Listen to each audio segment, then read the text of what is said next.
pada pagi hari ini kita akan belajar bersama mengenai DNA dan kita akan mulai. Begitu, Mbak Siva bisa dibantu untuk slide yang pertama.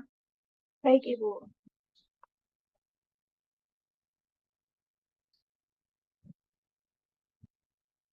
Ya, Bapak Ibu sekalian, kenapa saya menuliskan materi ini sebagai DNA leadership ya? Karena DNA itu sangat-sangat melekat dalam setiap orang. Tidak mungkin kita ini meninggalkan DNA atau tidak punya DNA itu tidak mungkin. Karena DNA itu adalah suatu sifat turunan deoksiribonukleat asid namanya. Jadi turunan gen yang dari orang tua kita. Namun dari orang tua kita itu kebanyakan dari penelitian untuk physically kita sama dengan ibu misalnya atau bagaimana ya. Untuk watak sifat itu biasanya lebih banyak. Dan ini memang setiap orang memiliki dan akibatnya dari dua gen itu kadang-kadang kita memiliki pandangan bahwa caranya teman saya A itu seperti teman saya yang B. Kenapa ya?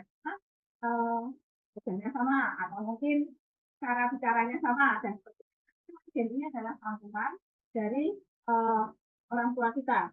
Nah, Bapak Ibu, gen ini akhirnya akan menyadarkan seseorang bahwa oh iya ya, saya ini mirip siapa, kakak saya mirip siapa dan sebagainya. Nah, dari seperti inilah maka kita tahu bahwa sebenarnya saya ini punya bapak seperti apa, kebiasaan seperti apa. Bahkan teman saya sering kalau makan dengan saya mengatakan saya tuh sebenarnya tuh kalau makan ini begini gitu. Atau makan meja, saya tuh meja nggak suka ambil atau posisi apa namanya laptop di sebelah kiri, maunya saya sebelah kanan, miringnya sebelah kanan, saya nggak mau miring sebelah kiri. Nah, itu adalah pengenalan diri sendiri. Nah, biasanya itu memang ada ciri-ciri yang kalau tidak berkembang sendiri, nanti dia akan ada dukungan dari kedua orang tua kita, kebiasaan dan contohnya adalah ketika seorang ayah meletakkan kacamata di sebelah kiri, nanti anak-anaknya juga akan meletakkan kacamata di satu tempat yang sama. Nah, Bapak Ibu, gen-gen inilah yang menyadarkan kita bahwa siapa diri kita, ya. Siapa kita mengenali diri kita sebenarnya. Sejatinya saya itu seperti apa gitu ya. Nah, Bapak Ibu sekalian, dalam hal kepemimpinan manajemen ya, saat menjadi pemimpin harus memiliki dirinya dan kemampuan dirinya sebelum memimpin diri. Jadi tahu otak saya gimana, diri saya gimana, bagaimana saya harus melakukan B, C, dan D sebelum saya harus memimpin orang. Nah, dengan demikian ketika kita tahu seperti apa kita, maka kita akan tahu atau paham bagaimana saya memperlakukan lain. Kira-kira seperti itu. Nah, di halaman selanjutnya,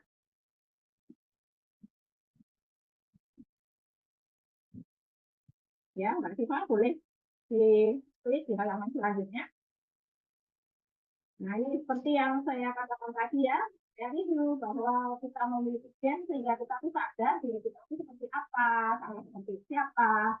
Tetapi dalam memimpin juga kita harus tahu diri kita itu seberapa, seperti apa, supaya kita kalau memimpin orang, memimpin bawahan juga kita tahu bagaimana saya memotivasi orang, bagaimana saya memberikan inspirasi, dan bagaimana saya bisa memberikan suatu persepsi supaya orang yang saya pimpin bisa melakukan apa yang saya minta. Nah, seperti itu ya. Maka dorongan-dorongan itu ketika kita melakukan, kita harus tahu dulu siapa kita. Jangan sampai kita menyuruh atau menginstruksikan orang, tetapi kita tidak tahu siapa dia, karena kita tidak mengerti bagaimana ketika kita dipimpin. Seperti itu ya. Kira-kira seperti itu. Next page, Mbak Siva. Nah, saya melakukan suatu klien saya dalam tahun 2003 pertengahan sampai akhir itu ada di pabrik farmasi, pabrik mebel plywood ya, dan juga ada di pabrik plastik. Dari situ saya sering mendengarkan siapa sih sebetulnya yang bertanggung jawab ketika semangat kerja di tim itu seluruhnya rendah. Bahkan banyak masalah yang kecil-kecil tapi berulang. Tidak henti-hentinya dalam hari Sabtu itu disebut dengan hari bersih-bersih, maka diterapkanlah 5L. Tetapi juga tidak tidak mengurangi rasa kejenuhan mereka. Nah, kemudian ada eksekusi program yang ada di suatu tim, waktu itu tim K3 itu menjadi sering meleset, bahkan terjadi kebakaran di bidang tersebut, katakanlah seperti itu. Lalu merasa segala sesuatu itu di luar kendali dan sering berpikir negatif terhadap inisiatif perusahaan. Artinya perusahaan itu memberikan seragam, apa kita katakan, wah ini sebagai ikatan, dan nanti kita keluar, ketika diberikan seragam yang mahal kainnya, nanti kita sebagai kawasan dan naiknya tinggi-tinggi ada saja persepsi negatif ya. Kemudian ketika saya diminta untuk promosi untuk 5 orang mandor menjadi supervisor itu dikatakan demikian oleh perusahaan, kalian harus terdorong oleh motivasi untuk bisa memimpin tim yang lebih tinggi lagi karena dipercaya oleh perusahaan. Tapi apa?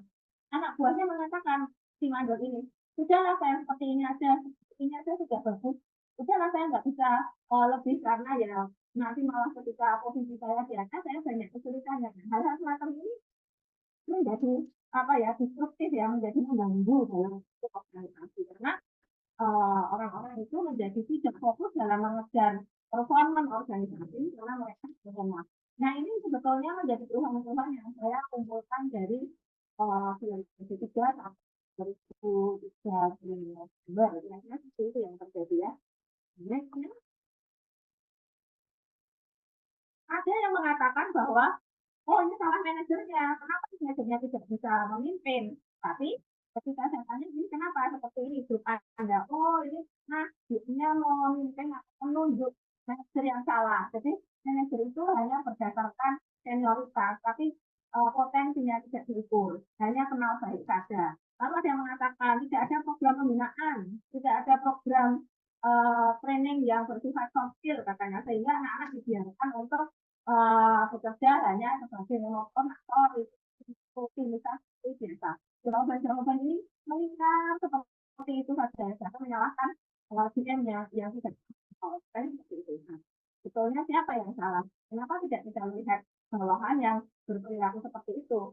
Kenapa hanya dibiarkan? Nah ini nanti akan dilihat juga ya di akhirnya. Oke, next-nya. Ya. Nah, fungsi manajer ketika saya tanya itu sudah beda dengan apa yang dalam teori dikatakan. Jadi manajer itu fungsinya adalah melakukan planning, ya fokusnya melakukan organizing setelah melakukan planning, perencanaan kerja, entah itu shift berapa atau mungkin siapa yang mengerjakan siapa, itu kemudian di organizing. Bagaimana caranya supaya planning itu jalan. Lalu melakukan leading atau memimpin. Dan waktu melakukan leading ini, si atasan harus bisa memastikan bahwa apa yang dilakukan itu benar-benar bisa dijalankan. Apa bila tidak? Mengapa? Stagnan-nya di mana? Nah, itu seperti itu ya. Jadi tidak atau mengantisipasi sebelum kejadian kita sudah tahu karena kita ada list ke situ sehingga kita menggunakan intuisi kita ini kalau saya biarkan seperti ini bisa terjadi. Jadi nilai-nilainya sudah kita prediksikan. Nah, kemudian kita melakukan controlling, itu adalah nanti fungsi manajer. Controlling ini penting, entah itu dalam bentuk turun ke bawah dan juga dalam bentuk laporan.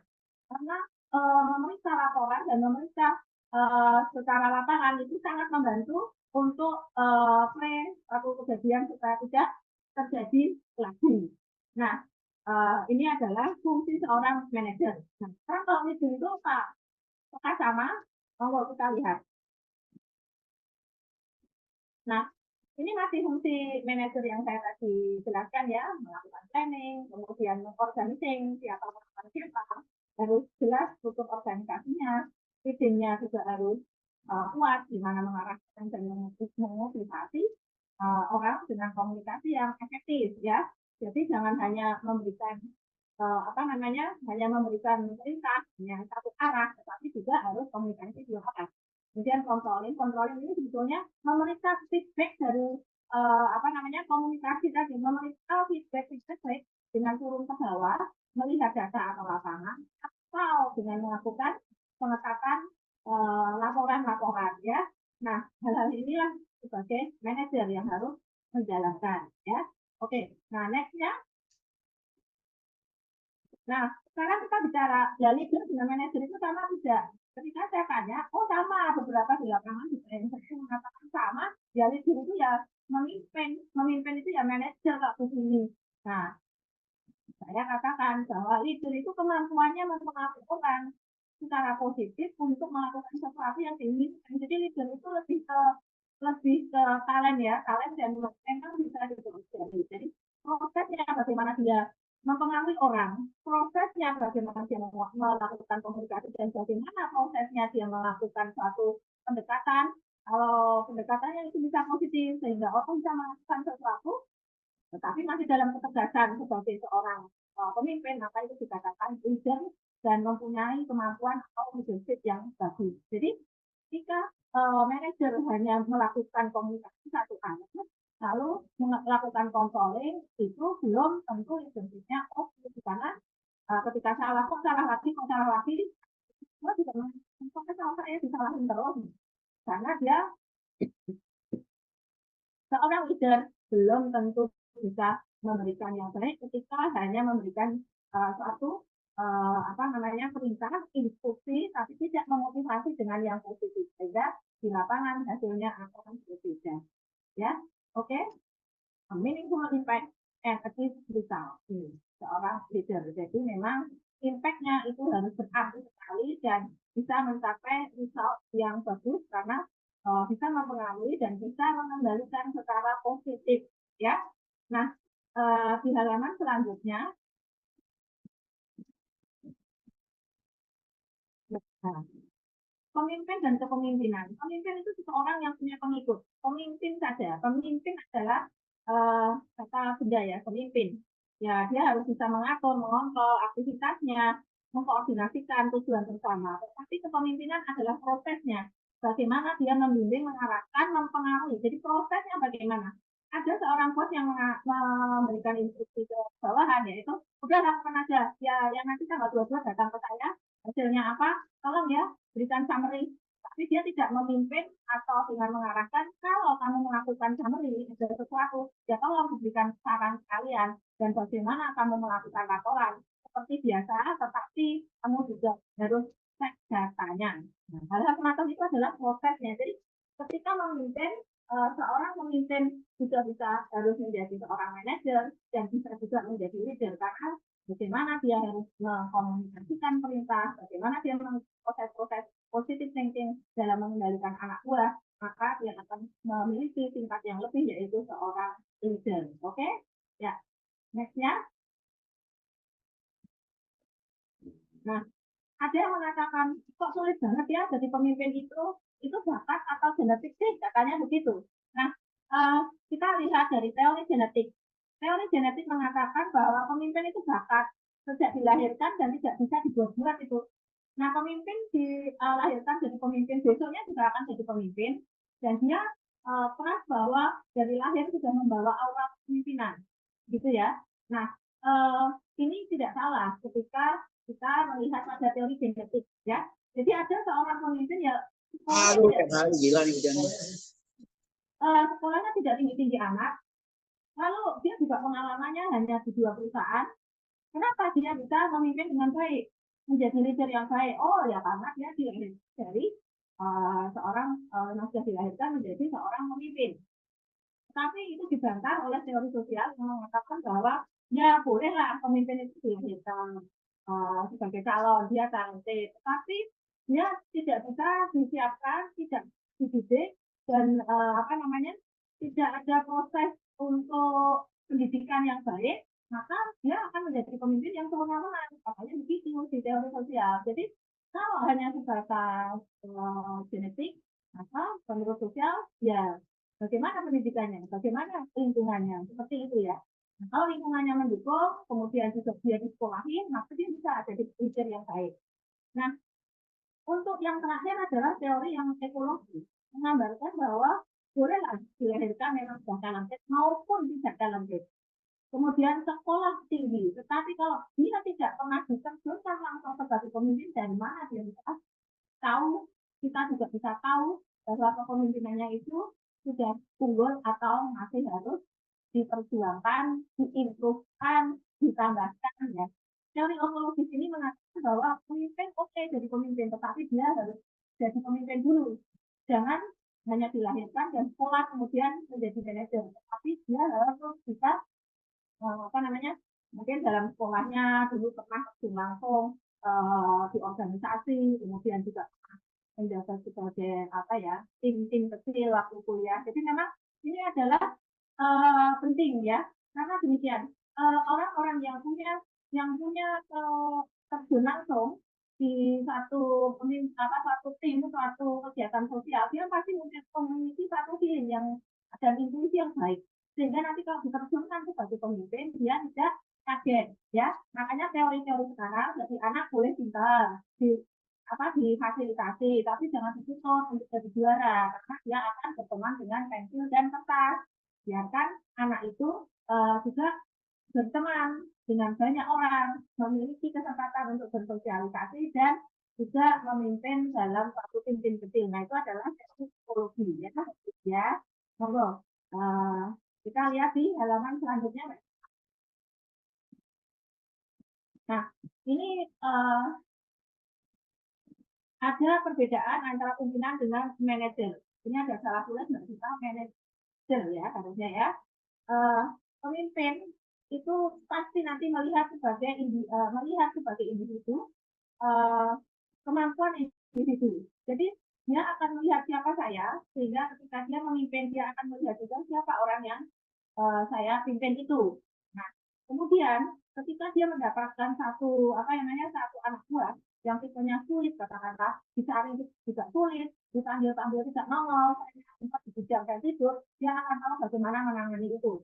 Nah, kalau seorang manajer, maka tertuju pada sistem. Bagaimana sistem itu bisa jalan? Dia memastikan bahwa sistem mekanisme bekerja itu jalan, SOP-nya jalan. Nah, itu adalah manajer.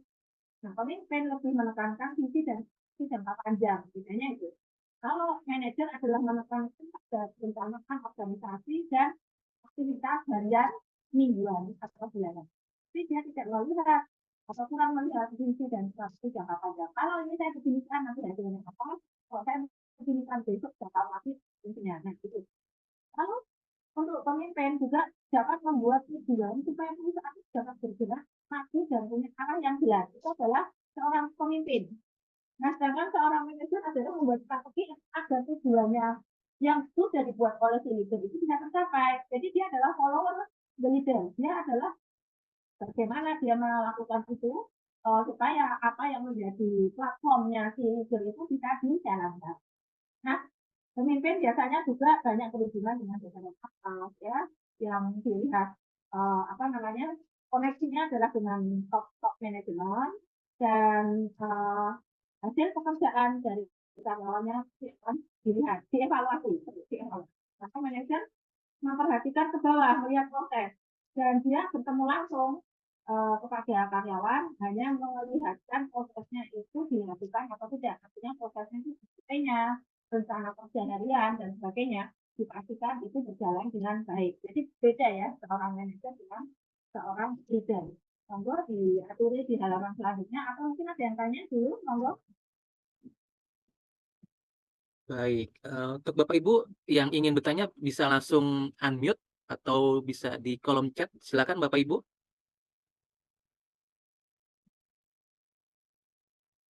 Oke, belum ada Ibu Oti, mungkin dilanjut.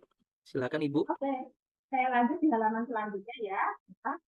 Nah, ini adalah teori kepemimpinan. Hati-hati Bapak Ibu cenderung ke arah mana nih gitu ya.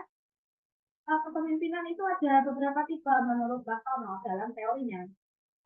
Pemimpin yang karismatik yaitu pemimpin yang punya kekuatan energi, daya tarik yang luar biasa. Daya tarik ini biasanya ke fisiknya, bagaimana dia behaviornya, dia berani, dia attack people gitu ya. Nah, ini bisa kita lihat, saya kalau membaca ini bayangan saya, imajinasi saya akan jadi dia adalah punya kekuatan energi dan daya tarik yang luar biasa. Kemudian ada tipe yang disebut analitik dan materialistik. Nah, ini adalah tipe sikap pemimpin yang mengikut.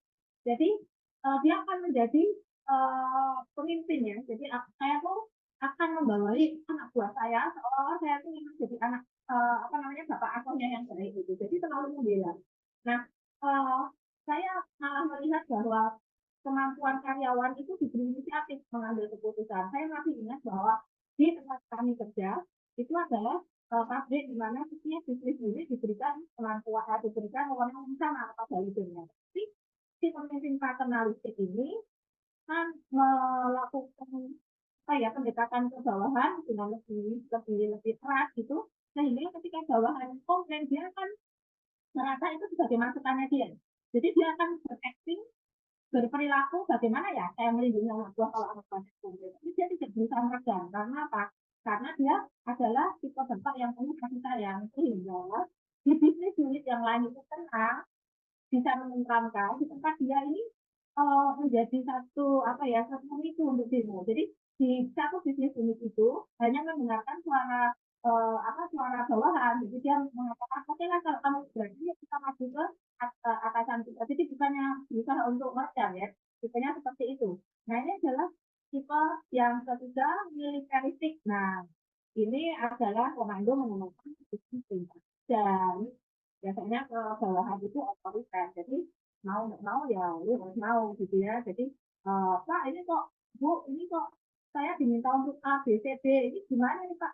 Padahal kita kan juga melakukan apa namanya kerjaan yang lain kayaknya tidak sampai nih gimana nih Pak? Diatur jadwalnya atau bagaimana? Nanti setelah aku mengatakan gitu, ya kamu harus manut saya kamu manut saya karena saya pimpinan saya mengatakan ganti jadwal saya mengatakan bahwa ini yang lebih didahulukan kamu harus manut kamu harus pergi ke sini dari ke sini kamu harus manut jadi tidak memberikan peluang demokratis atau musyawarah ya nah ini juga kadang-kadang memang diperlukan untuk lokasi-lokasi atau area-area yang apa namanya area-area tertentu memang kadang-kadang sifat ini diperlukan ya ya halaman selanjutnya masih sifat kepemimpinan kita.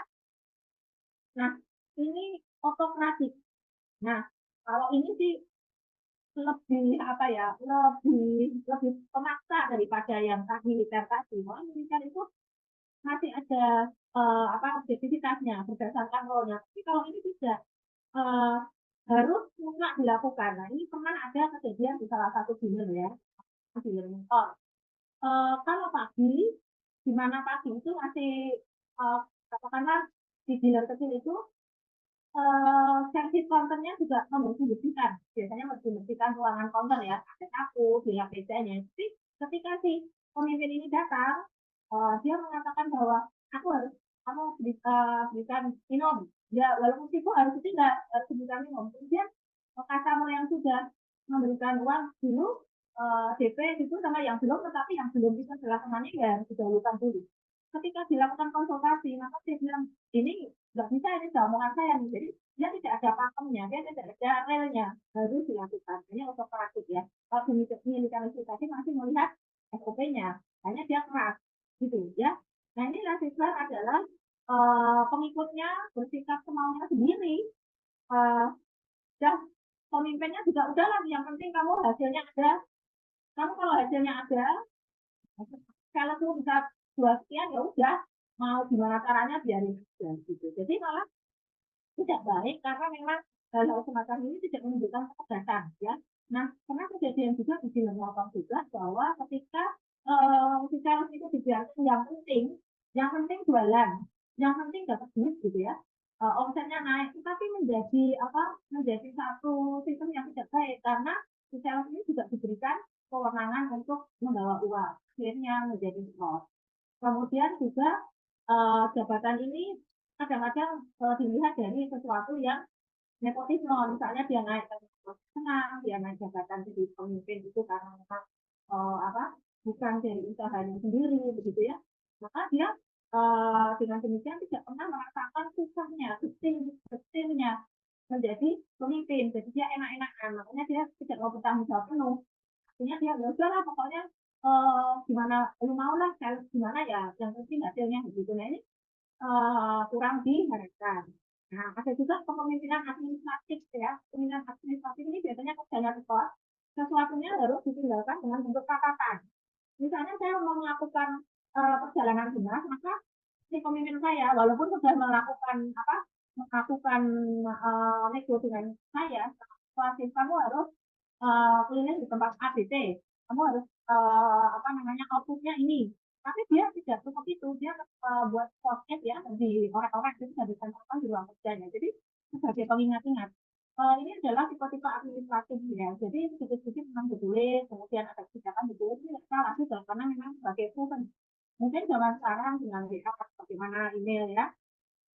Nah, ada pemimpin yang tipenya bagus yaitu demokratis. Jadi dia memang selalu berpusat pada bawahan, di mana dia memberikan kesempatan kepada bawahan untuk bicara, pemimpin kepada bawahan untuk memberikan saran.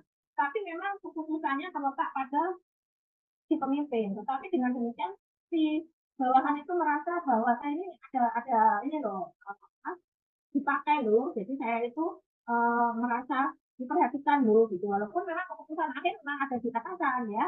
Nah, hal-hal semacam ini menjadi pemimpin yang biasanya disukai karena dia memberikan kesempatan kepada bawahan untuk memberikan suatu masukan gitu ya. Nah, ini adalah analisa untuk mengetahui dampak kepemimpinan ya. Kepemimpinan yang dilakukan seorang leader itu anak buah itu ada dampaknya loh ya. Apakah dampaknya itu baik atau menjadi buruk?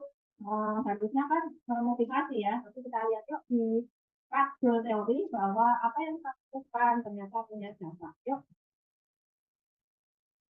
next, direktif seorang pemimpin yang punya kecenderungan direktif itu akan memberikan instruksi yang khusus. Dia khusus dan harus dilakukan sehingga tidak punya kesempatan si bawahan untuk partisipasi. Nah, pemimpin seperti direktif ini biasanya menjadikan murid-muridnya atau bawahannya itu menjadi jenis ya. Lalu ada supportive leadership. Ya, ini saking ramahnya, kemudian dekat dengan bawahan dan memberikan perhatian pada bawahan. Ini bagus ya, karena bawahan merasa dihargai. Tidak usah pakai ngopi-ngopi, karena tidak semua pemimpin itu bisa selesai dengan ngopi. Kalau supportive leadership diajak ngopi malah budget kita habis nanti. Kemudian participate leadership itu pemimpin yang menanyakan saran dari bawahan. Nah, walaupun keputusan dari pemimpin, tapi pemimpin ini selalu memberikan sarannya apa gitu ya. Tapi dilihat juga nanti bawahan akan memberikan kira-kira solusi apa. Justru dengan kadang-kadang meeting itu kan seperti FGD kecil-kecilan ya. Kalau kita punya masalah ini menurutmu gimana? Nanti mereka memberikan saran. Lalu achievement oriented itu pemimpin mengatur tujuannya bawahan dan bawahan akan mengikuti hal ini bagus karena memang track gitu ya. Apa yang menjadi tujuan pemimpin itu buat bawahan sudah punya KPI-nya sehingga dia akan mengatur ke situ. Nah, kan tidak semua perusahaan punya KPI, tapi pada akhirnya pemimpin harus punya tujuan apa yang hasilkan untuk si anak buah saya ini gitu ya. Nextnya, jadi yang tadi untuk supportif dan yang lain-lain itu yang membuat anak buah menjadi lebih merasa oh saya ini dipakai loh. Nah ini adalah contoh-contoh yang membuat kebijakan Anda manajer atau pemimpin. Ketika temannya makan, ada yang namanya Fred, menuntut Kegi karena sering males ya, jam kerja itu makan gitu, kadang-kadang yang naik gitu di depannya kan jadi apa ya, jadi tidak enak gitu ya. Maka dia akan memberikan kritikal kepada si Kegi. Tapi Kegi ini ada orangnya agak lebih juga gitu karena dia kuat terhadap aturan dan agak pemarah gitu. Nah, ketika pemimpin mengetahui hal ini maka ditindaklanjuti. Jadi manajer dulu ya. Manajer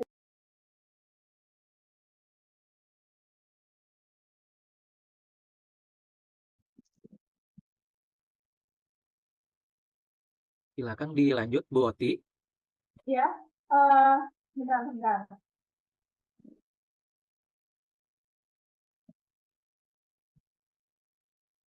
Ya, jadi ketika si Cedi Job ini mendapatkan teguran dari temannya, maka dia akan sensi dan dia akan merasa bahwa yang menegur saya salah karena saya lapar gitu. Nah, seorang manajer akan mengambil keduanya, lalu dia akan memberikan teguran. Dia akan menegur dan pastinya dengan berlanjut dengan mengambil keputusan secara hukum. Seorang manajer pasti berpaling kepada SOP-nya, kemudian dia akan menghukum dengan memberikan SP1 dan sebagainya, karena dia akan on the road pada sistem yang berlaku. Nah, bagaimana setelah seorang pemimpin menangani hal itu, dia akan mendatangkan keduanya, bukan memberikan judgment, tetapi dia akan tanya, diskusi. Jadi kamu kenapa seperti itu? Kemudian, kenapa kamu menegur seperti itu? Apa alasannya dan apa motivasinya? Jadi diajak diskusi, maka akhirnya disetujui bahwa dengan banyaknya yang apa ya namanya melakukan makan di jam kerja pada jam-jam tertentu sebelum istirahat, maka mungkin ada 15 menit atau 10 menit untuk istirahat. Nah, ini akan menjadi keputusan pemimpin yang tidak hanya memberikan solusi berupa hukuman ya. Itu bedanya pemimpin dengan manajer seperti itu. Untuk nextnya Mbak Siva. Nah, ini ada dua perusahaan yang mana divisi salesnya ini saling bersaing dengan ketat. Katakanlah perusahaan itu katakanlah dua divisi penjualan ya, namanya tim Avenger, kemudian Justice gitu, istilahnya seperti itu. Nah, biasanya itu berada dalam kondisi yang baik ya. Jadi kenapa bisa dikejar oleh tim yang dulunya menjadi underdog. Jadi Justice ini dulu tuh underdog, terus hasilnya itu tidak ada. Nah, tapi yang unggul adalah Avenger. Suatu saat berbalik, Avenger yang menjadi underdog, Justice ini menjadi yang atas. Jadi tim salesnya ini saling salah-salahan. Nah, seorang manajer akan memberikan peringatan konsekuensinya jika tidak baik. Maka seorang manajer yang sudah kita atur. Kalau tidak bisa strateginya, maka saya akan potong kalian punya insentif atau bonus, diperingatkan konsekuensinya. Kalau tidak membaik, maka saya akan melakukan hal-hal tertentu yang juga akan merugikan kalian semua. Tetapi ketika hasilnya membaik, maka akan menjadikan satu masukan. Nah, sekarang kita buat aja bagaimana supaya baik, kita buat supaya lebih baik. Strateginya apa? Nah, dia akan planning seperti itu menjadi satu catatan yang diambil oleh seorang manajer, tapi seorang pemimpin tidak. Mereka akan meyakinkan bahwa semua akan bisa berjalan dengan baik, semua akan bisa berjalan dengan sendirinya. Tapi lebih bisa mendengarkan tim. Jadi tim itu dikumpulkan, ya. Dulu kamu bisa yang memimpin, kamu leadingnya. Biasa jadi ini selalu menang, tapi kok sekarang menjadi underdog kenapa? Nah, cara satu-satu dipetakan, ya, dipetakan menjadi satu masukan, dan dari situ akan diberikan suatu jalan keluar yang baik. Peta strategi apa? Nah, ini seorang pemimpin yang baik tidak hanya konyol untuk memaksakan saja, tapi juga dia akan meminta jawaban dari bawahan dan membuat strategi bersama. Kalau seorang manajer, ya kamu kan tahu gitu ya, tim ini jadi kuat, itu kan lawanmu, maka kamu akan menjadi tim yang harus kuat lagi seperti dulu. Oke, saya akan memberikan satu ini langkah-langkah. Kalau baik, maka bonusnya menjadi sekian, kalau tidak sekian. Tapi dia tidak memberikan kesempatan kepada bawahan untuk memberikan satu masukan atau saran, atau bahkan kenapa kamu menjadi guru. Detailnya bagaimana? Nah, ini adalah detailnya manajer dan pemimpin. Ada kasus lagi Mbak Siva di belakangnya. Nah, kinerja tahunan atau kalau di perusahaan Bapak mungkin bisa ke Bapak Ibu apa performance appraisal tahunan mungkin ya. Maka skalanya numerik. Nah, jadi apa seorang manajer pasti akan senang ketika anak buahnya nilainya menjadi bagus. Nah, ada seseorang karyawan yang namanya Sandy, di mana dia menjadi karyawan yang ada nilainya merah katakanlah gitu ya. Nah, dia akan dipanggil, seorang manajer akan mengatakan bahwa kenapa ini menjadi merah, kenapa ini menjadi nilai-nilai yang buruk, maka dia akan memaksa supaya lebih lagi, di-forcing lagi menjadi lebih baik. Tapi ketika seorang pemimpin, dia akan monolog, kamu kenapa? Kenapa tidak seperti dulu? Coba gambarkan, doronganmu ada di mana? Kamu bagaimana? Pemimpinmu bagaimana? Maka kamu akan melakukan apa? Anda kata ini terbalik, resiko apa yang mau kamu lakukan? Nah, hal semacam itu menjadi apa namanya? Dia akan berpikir, jadi seperti evaluasi diri dan didukung oleh seorang pemimpin.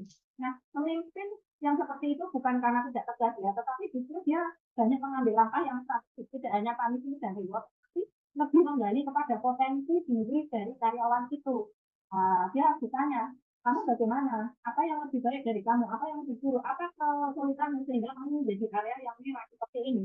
Nah, maka diambil strategi bareng untuk bisa melakukan perbaikan. Seperti itu. Next ya, next step.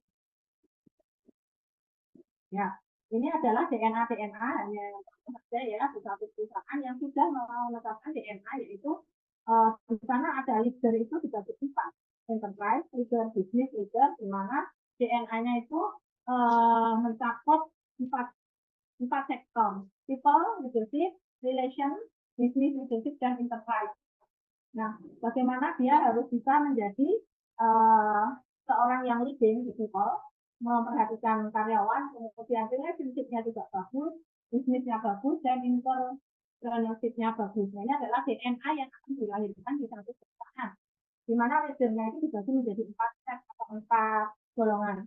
Nah, leader yang keempat itu dia harus menguasai apa, leader yang ketiga untuk bisnisnya yang lebih diutamakan dan sebagainya. Ini adalah metrik saja, contoh metrik. Yang next-nya, nah, metrik leader yang kedua itu biasanya ke level supervisor.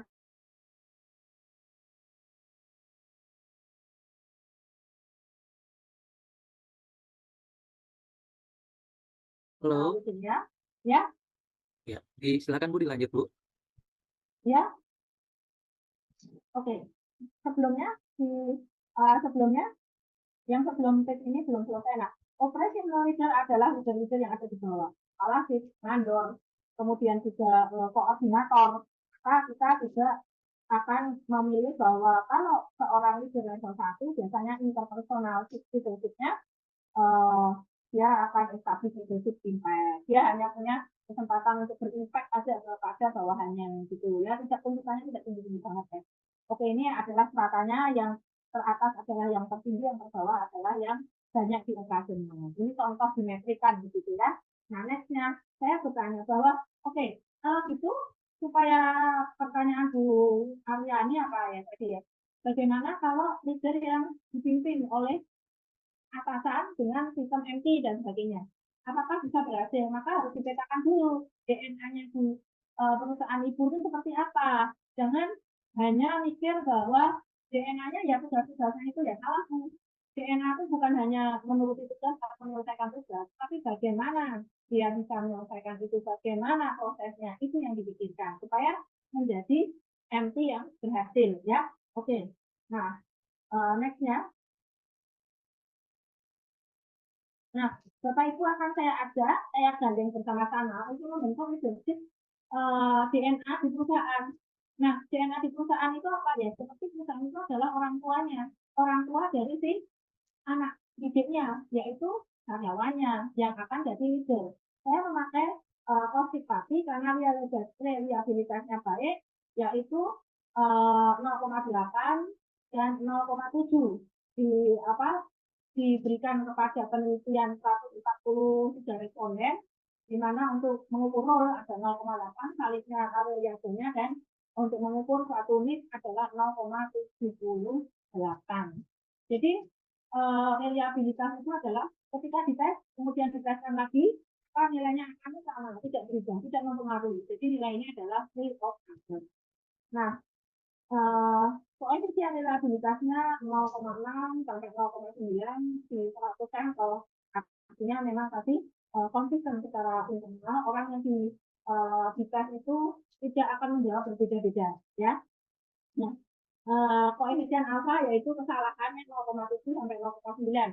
Jadi kebenarannya itu bisa dikatakan tinggi ini.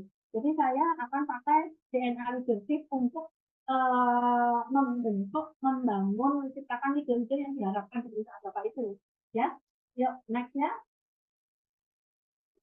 Nah, topik ini menurut jurnal konselor bisa dipakai untuk non psikologi. Jadi tidak harus orang psikologi saja. Monggo yang next-nya.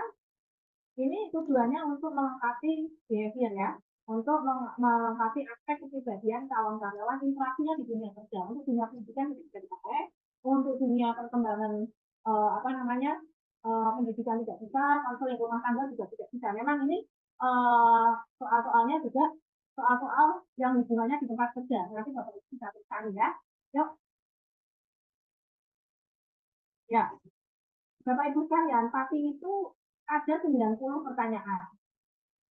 Ingat, 90 pertanyaan dan di dalamnya mengandung 20 aspek kepribadian. Tapi 20-nya itu aspek kepribadian itu dikelompokkan menjadi 7 bidang. Kepemimpinan, arah kerja, aktivitasnya, relasi sosial, gaya bekerja, temperamennya, dan posisi atasan dan bawahan. Nah, artinya apa? Dengan membentuk DNA lewat pati ini, Bapak Ibu sebagai bapak kandungnya dalam tanda petik, perusahaan sebagai ibu kandungnya dalam tanda petik, itu menciptakan DNA. Buatlah DNA yang Anda harapkan. Jangan mengatakan, saya maunya nurut saya, seperti saya. Ya nggak ada orang anaknya bapak ada bisa-bisa jadi nggak seperti bapak kok. Betul kan? Si ibu manajer mengatakan, saya maunya yang galak seperti saya. Ya sudah, kalau galak-galak gitu ya cari aja yang semprot-semprotnya kuat. Orang pasang semprotnya kuat gitu. Ya.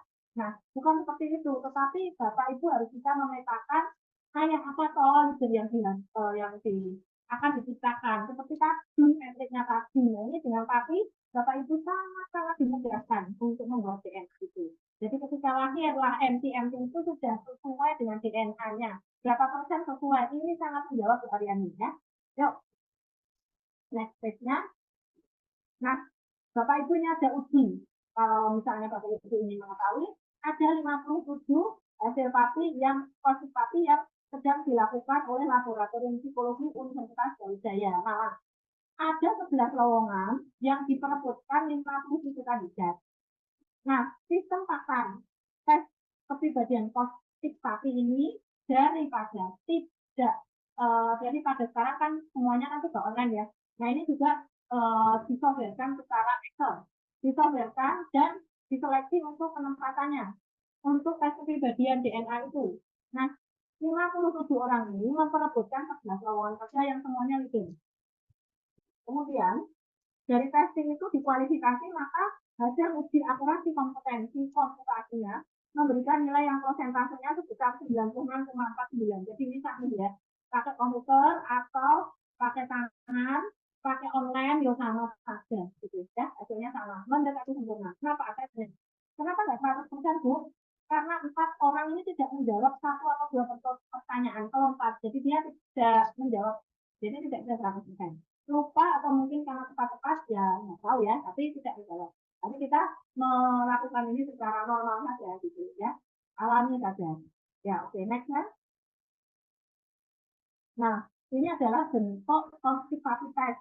Bapak Ibu mau membuat DNA leader yang dibutuhkan di tempatnya Bapak Ibu. Saya maunya 1 tanggung jawab. Saya maunya orang yang inisiatif, saya inginnya yang kreativitas. Tapi Pak Anies beda. Pak Anies saya nggak mau orang yang kreatif. Nanti kalau buat keputusan nanti kreatif di lakuin, karena maunya yang tanggung jawab, inisiatif, kemudian juga pengennya yang emosional stabil, ya mau buat ditentukan dulu. Nah, ini adalah alat tesnya.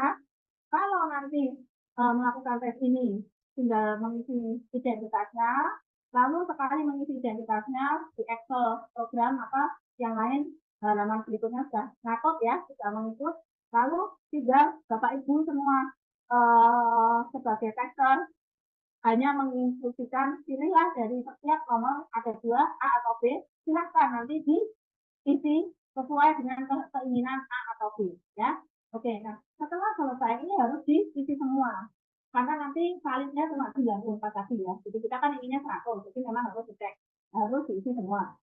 Nah, setelah di testi atau anak buah Bapak itu tadi diisi, maka di halaman selanjutnya, ya, halaman selanjutnya ini kita akan mengisi aspek DNA leadership yang diinginkan oleh Bapak Ibu di kantor. Ya, misalnya ini kode aspeknya itu di sini ada beberapa macam. Ada bisa dibesarkan prinsipal. Ya, jadi ini adalah mungkin Bapak Ibu akan memilih peran kepemimpinannya. Kemudian peran kepemimpinan itu kodenya memang sudah dari sononya yaitu L. Lalu kebutuhan mengatur orang lain itu P. Ini kode-kode sudah dari alat tesnya, tidak bisa diganti. Nah, ketika Bapak Ibu disuguhkan ada 20 elemen kepribadian seorang leader, Bapak hanya memilih saja. memilih mana yang menjadi keinginan atau DNA leader yang berlaku di perusahaan Bapak. Misalnya saya ingin yang di sini perannya sibuk, nggak mau orang yang seringnya syuting-syuting atau berubah-ubah gitu ya. Kemudian peran bekerja dengan baik, yang detail atau presisi. Ada orang yang maunya detail karena benda-benda ini, misalnya seperti itu. Nah ini tinggal milih saja, Bu. Pak, saya milih DNA yang ini, dipilih, lalu setelah dipilih, saya ambil anaknya tadi juga ngetes, maka dilakukan pemilihan sebelumnya tidak bisa, maka di halaman selanjutnya seperti itu kita bisa lihat.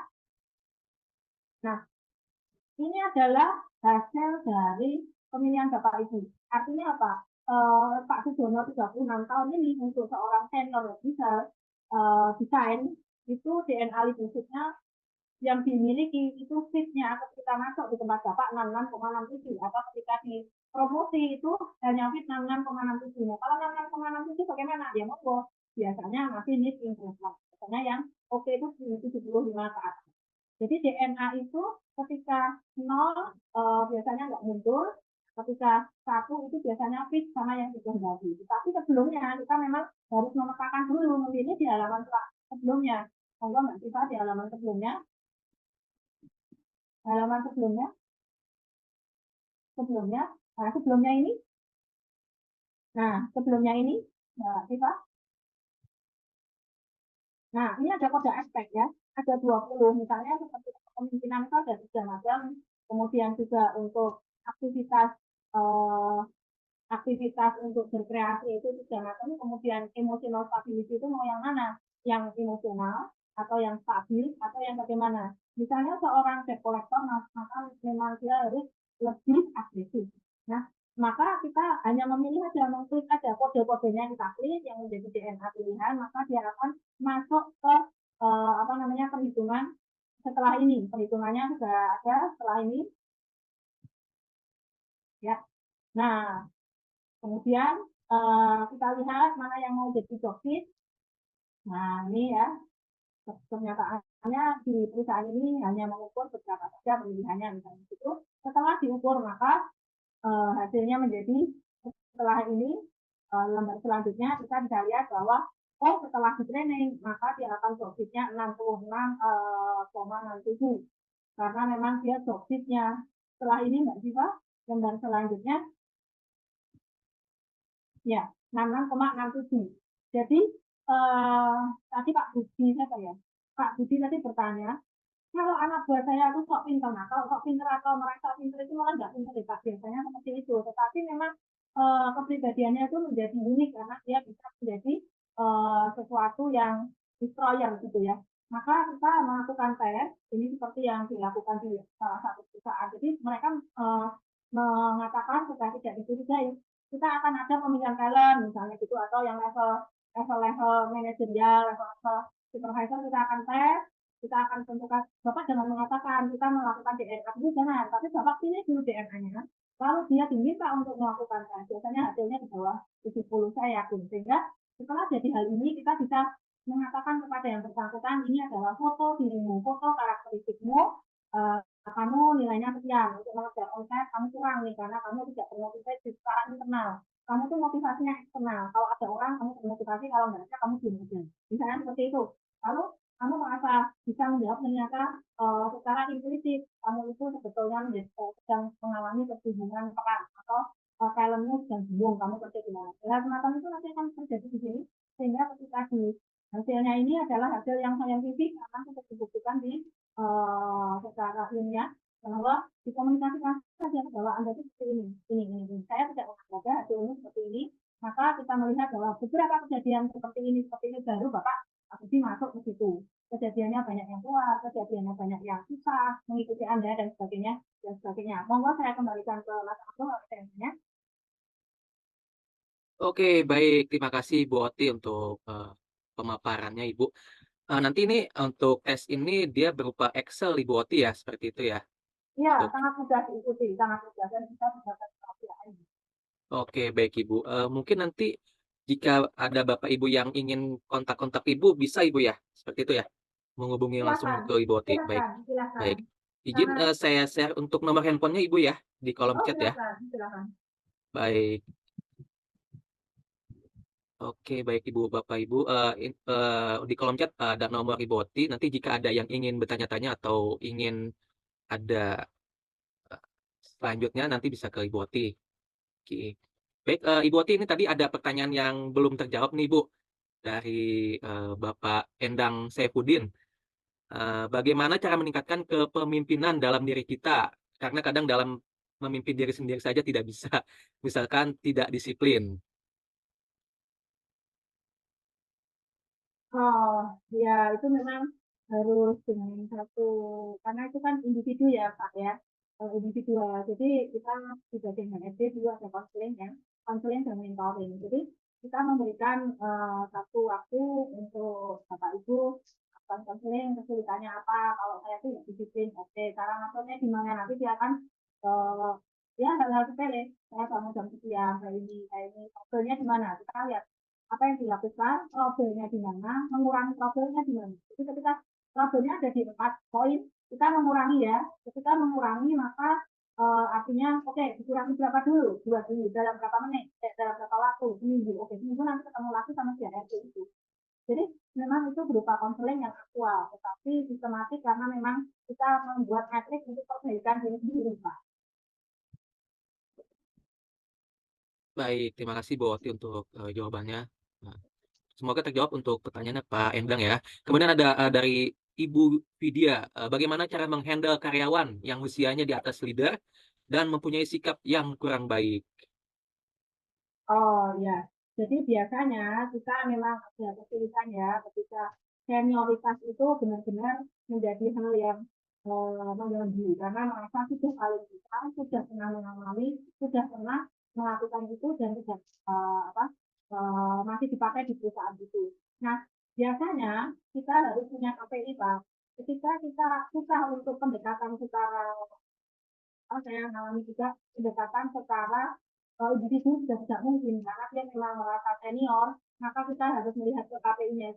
Dan ketika ada kesulitan, biar yang dilakukan datang kepada kita, tetapi intinya kita mengukurnya hanya kepada hasil kerjanya.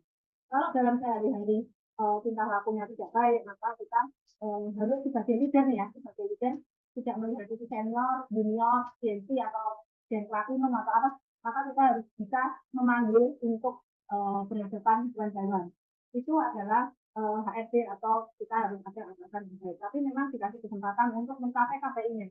Kalau KPI-nya baik, hasilnya baik, nggak mungkin itu watak dia. Tetapi kalau watak itu sudah mengganggu lingkungannya, sudah mengganggu caranya dia kerja, bahkan hasilnya sudah tidak memungkinkan untuk menjadi baik, maka kita harus panggil. Itu salah satu fungsi leader juga harus bisa menangani itu. Seperti itu, Pak. Baik, terima kasih Bu Oti untuk, jawabannya. Semoga untuk pertanyaan bisa terjawab Ibu Vidya ya. Baik, izin saya ingin bertanya Ibu Oti, untuk materi tadi yang telah dijelaskan. Tadi, ada, beberapa tipe kepemimpinan Ibu Oti ya. Saya Ya, ingin bertanya Bu, kira-kira, tipe kepemimpinan seperti apa nih Bu, yang cocok untuk diterapkan di negara kita Bu? ya, oke. Jadi memang tipe kepemimpinan yang harus harus tahu turun ke bawah. Karena mau bagaimana menyelesaikan masalah itu tidak bisa langsung dari atas. Kebijakan turun dari atas, tapi masalah harus dilihat dari bawah. Kebijakan yang ditimbulkan atau kebijakan yang diambil harus bisa berfungsi sebagai pengontrol dari bawah. Nah, makanya juga secara pribadi juga harus baik, DNA-nya juga harus baik, dari apa namanya tipe-tipe kepemimpinannya juga tidak lemah, hanya mendengarkan diri tapi juga dia punya power. Kalau memang ada bawahan yang salah, walaupun itu senior atau junior dan memanggil, kemudian juga dia tidak lupa melihat apa fungsi kepemimpinan itu untuk yang di bawah. Kalau fungsinya dia untuk mengayomi, dia juga caranya juga harus dengan mengayomi. Mungkin mengayominya dengan peraturan yang tegas, dengan kesempatan bisa memberikan kawasan pekerja yang baik, memberikan lapangan kerja yang baik. Nah, itu. Jadi harus harus kuat ya, bisa punya DNA yang baik dari atasnya. Kemudian juga bisa melihat ketegasan itu dalam bentuk real, bisa menegur orang, bisa memberikan yang baik dan yang buruk karena kontrolnya dari bawah. Dan dia bisa melihat langsung dari bawah. Nah, kontrol itu harus mengayomi karena itu yang baik Artinya mengayomi itu membuat ayem, ya. Ayem itu bisa dari peraturan, bisa dari kesempatan yang diberikan kepada bawahan atau rakyat. Terima kasih. Oke, baik. Terima kasih Bu Oti untuk jawabannya. Karena cukup sulit juga ya Ibu yang memimpin negara seperti itu. Oh iya, memimpin satu orang yang senior aja sulit tadi ya. Oke, baik Ibu. Kemudian nih ada pertanyaan di kolom chat Bu dari Pak Herman. Ini Iya, di Pak Herman. Samarinda ini. Siapa tokoh pemimpin yang ideal menjadi barometer Ibu di era saat ini? Biar bisa saya jadikan motivasi. Oh, kalau Bapak siapa? Pak Herman siapa? Ya, Siapa? Silakan Pak Aku Herman. belum ada Bu, masih ini Bu dipilih-pilih Bu. Artinya yang bisa memimpin keluarga, perusahaan, tokoh besar lah Bu yang bisa saya lihat biografi apa biro profilnya, dia bisa jadikan saya patokan untuk bekerja gitu Bu maksudnya Bu. Iya, Kalau dari Ibu kalau kan pasti orangnya sudah masuk kriteria semua Bu. ya kalau pemimpin yang di Pak Presiden, saya senang ke Ibu bisa. Sri Mulyani, kemudian sama dari sekarang tuh ya, Eh, dia juga tegas, ketegasannya, kemudian memimpin keluarga juga baik, kemudian memimpin kehidupan apa peraturan-peraturan itu kita juga lihat di BPS juga sistemnya sudah bagus, bisa dilihat dirasakan di bawah. Karena saya perempuan ya saya pilih perempuan. Yang bisa mimpin dirinya sendiri, mimpin keluarga, mimpin dan lebih luas-luas lagi sampai mimpin negara gitu Bu ya. Dari yang Kalau kecil dia dulu, memang dari kecil dulu saya kan. juga mengatakan kalau dia berhasil di bawah, kemudian dia naik ke lingkungan yang lebih besar dan dia berhasil, nah di lingkungan seperti percobaan kan, keluarga itu kan labnya kita dan hidup kita. Kalau kita bisa memimpin keluarga dengan yang baik, tapi kita juga bisa di lingkungan. Kalau di lingkungan kita lebih luas lagi dan bukan keluarga juga baik, di tempat kerjaan kita juga baik. Artinya memang kita membawa gen karisma yang baik. Begitu kelihatannya seperti itu. Kalau orang Jawa bilang bibit bebek bokor ya, saya tahu kalau tidak aku ada Kalimantan apa ya, saya dulu ke Banjarmasin mungkin hanya untuk struktur skala upah aja panggilan dari pemerintah sana. Jadi gunakanlah kehidupan kita itu secara gratis dengan baik karena hidup itu adalah lab percobaan kita. Jadi jangan coba-coba untuk tidak baik karena nanti hasilnya tidak akan tidak baik. Harusnya besar ke lingkungan kita. Oke, baik. Terima kasih Bu Oti. Nah, baik Bapak Ibu, terima kasih untuk tetap setia sampai dengan jam 11.30 siang hari ini. Sekali lagi saya informasikan untuk event hari ini free, alias tidak berbayar. Namun Bapak Ibu, jika ingin mendapatkan sertifikat, kemudian mendapatkan e-materi, ada bonus e-book nanti. Kemudian ada psikotes tool nanti yang tadi sudah dipaparkan oleh Ibu Oti, ada sedikit investasi yang Bapak Ibu harus investasikan hanya sebesar 190.000 saja. Jadi silakan dipoto barcode-nya. Nanti Bapak Ibu akan terhubung ke Mbak Syifa. Bisa dipoto Bapak Ibu untuk barcode-nya atau bisa langsung kontak untuk nomornya Mbak Syifa. Oke, next Mbak Syifa. Nah, ini untuk salah satu e-book nanti yang akan didapatkan bila Bapak Ibu berinvestasi. Next. Baik, Bapak Ibu, tak ada gading yang tak retak dari webinar ini. Jika berkenan, Bapak Ibu foto barcode-nya, beri masukan kepada kami dalam rangka kami untuk improve ke depannya dan isi beberapa isi pertanyaan di dalamnya sehingga ke depan kami dapat coba input lebih baik lagi. Oke, baik. Itu untuk paparan kita hari ini. Masih ada satu acara lagi, yaitu untuk foto bersama. Jika Bapak Ibu berkenan untuk membuka videonya, kita ada foto bersama. Setelah itu kita tuntas sudah acara kita. Baik, baik. Oke, izin saya foto dulu sebentar. Di 1, 2, 3. Oke, sebentar. Tahan. Oke, untuk slide selanjutnya. Oke, Pasti satu, senyum ya. 1, 2, 3. Kita tahan sebentar. Oh. Oke, baik. Terima kasih Bapak Ibu yang telah hadir di webinar di hari ini dari pagi sampai siang hari ini. Terima kasih. Eh, izin untuk saya tutup webinar di hari ini. Terima kasih. Terima kasih Assalamualaikum Bu Prima warahmatullahi Terima kasih potensial. semuanya. Terima kasih semuanya. Terima Terima kasih. Saya yang kasih. telah Sehat-sehat. fasilitasi. Assalamualaikum warahmatullahi wabarakatuh. Semuanya. Terima Terima kasih. kasih Pak Saya mendoakan Aris. semuanya sehat Pak ya. Budi. Pak Aldo. Terima kasih. Terima kasih Pak Ganjar, Andri. Ganjar. Ganjar, Pak Siva. Terima kasih semuanya. Terima kan kasih. Terima kasih. ada keluarganya, ada itunya, komplit kan? Baik. Terima kasih Pak Budi. Terima kasih. Sehat. Terima kasih Mas Firman, Pak Endang, Terima Mas kasih Bu Siva. Oti. Terima kasih Pak Aldo. Terima kasih semuanya. Terima kasih. Terima kasih.